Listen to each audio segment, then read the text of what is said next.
Okay, this is Gibson Les Paul Axcess, for me the greatest guitar in the world, part 2. So I'm going to have this one and a Gibson Les Paul standard together. Maybe that'll be better to describe the differences. Okay, so the Les Paul Axcess, let me put this down.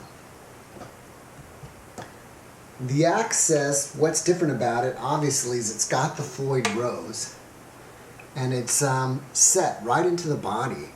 And the guys at the custom shop just did a great job with this. And at the top, it has a locking nut. And if you see my other video, this guitar stays in tune pretty damn good. It's it's a great idea. I would say the only thing I really don't like about it is when you come down to the first fret, the edges are a little squared off on this side. So when you come down here, I wish they could have rounded that corner right there. So maybe there's a memo to the people at Gibson to just kind of round that so you don't hang your finger on that. The other thing that's interesting about this guitar is it's a hair thinner than a regular Les Paul. And let's see if I can get these angles right. If you can see that, just a little bit thinner. So I guess it's a little bit lighter, although I think that this one is chambered, the standard, and this one is weight relieved. So I think that they kind of take some more wood out of the standard when they chamber it. So they almost end up about the same weight, even though this is a little bit thinner, because they don't take so much wood out of it. And if you kind of knock on this, sometimes it feels like you can hear parts. It almost make it feel somehow or sound like a hollow body a little bit.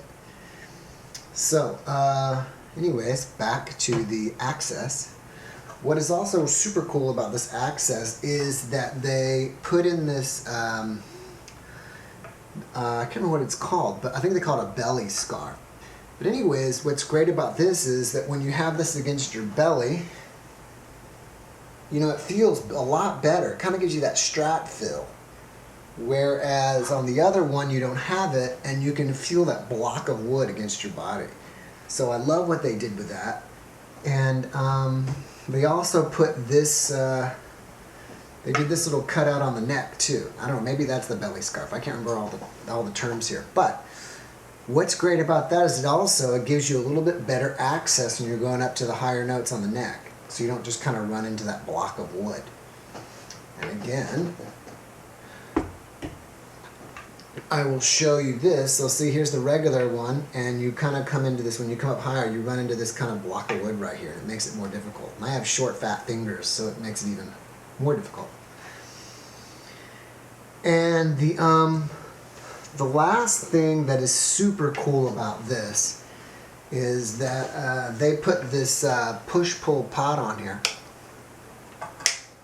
And so when you pull it out, it splits the humbuckers into single coils, which gives you a little bit more tonal variety. And I really love that. For me, you know, I love the tone of a Fender Strat, especially when it's on the neck position. And I like the bridge position on a Fender Strat when you're playing the blues. But when you want to play more of a metal sound, I like the humbucking sound. So for me, this is the best hybrid of the two. And this guitar has actually inspired me to play a lot more. And I think if you get a guitar that you really love, you'll be inspired to play a lot. So it's a great guitar. I recommend you check it out. And I'll show you more on part 3.